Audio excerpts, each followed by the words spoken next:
Hi, I'm Dr. Ellen Stofan, also known as Dr. E.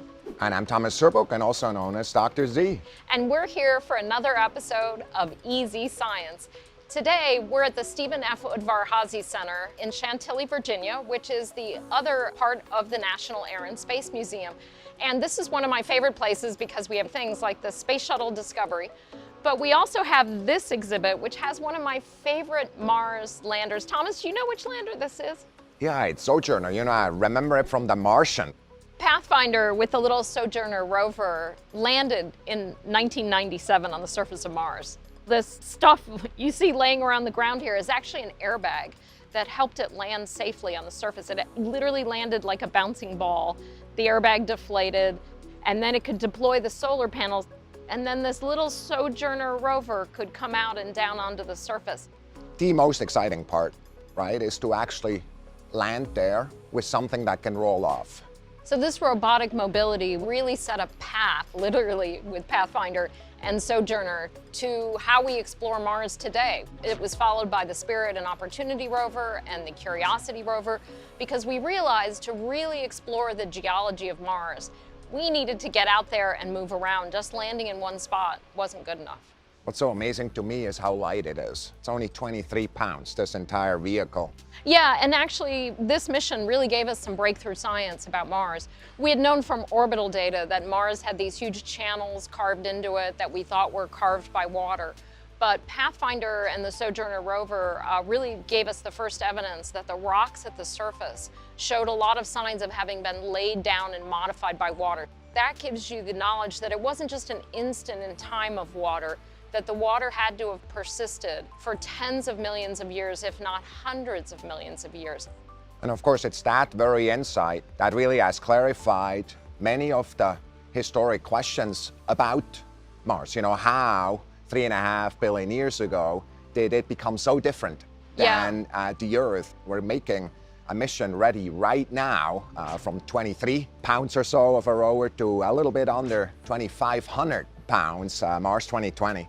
To me, 2020 is really this important next step where Pathfinder and Sojourner, Spirit and Opportunity, Curiosity, we're trying to answer the question, could Mars have been habitable? Were there environments on the surface in which life could have evolved? We know the answer to that question because of all the work we've done with these previous missions. The answer to that question is yes. We know that where we're going to land, at Jezero Crater, it's basically a river delta next to some craters. Right? An ancient river delta. That's a place we would want to be if we would want to look for extinct life, if there's such a thing. Mars 2020 is really pushing that issue of can we find evidence of past life on Mars? That's right. That's why the instrumentation is way more complex than pretty much any of the other instruments that we've had there. For example, we have ways to really analyze in much more detail even the morphology, the looks of samples before we put them in the sample flask, hopefully to bring them back later on. So if it launches in July of 2020, when does it actually get to Mars, and when will we start seeing that first data after the landing?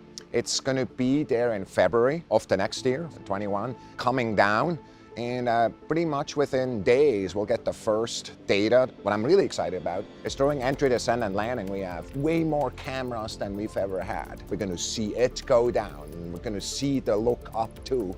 And of course, we're also bringing a small helicopter.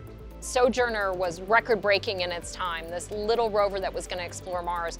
Now you're moving beyond surface exploration into aerial exploration with the helicopter technology demonstration. Exactly right.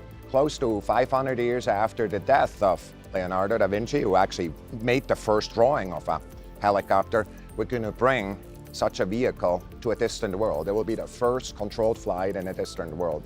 And because 2020 is so much heavier than Pathfinder here, we really have to use a much more complicated landing system. So retro rockets fire, parachutes come out to slow it down as it enters the atmosphere, but then the spacecraft is actually lowered to the surface on what's called the sky crane. And it's what the folks out of JPL have termed 7 minutes of terror as it starts from the top of the atmosphere all the way to the surface.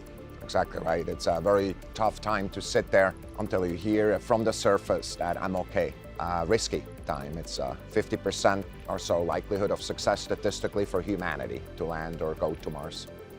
Well, especially this summer, we're going to come back to you on Easy Science and talk more about Mars 2020 as we get close to the launch. Yeah, really appreciate that. What an exciting exhibit, an exhibit that points forward to something that's going to happen. Thank you so much, Olin, for this discussion. And thanks for coming and joining us on another episode of Easy Science.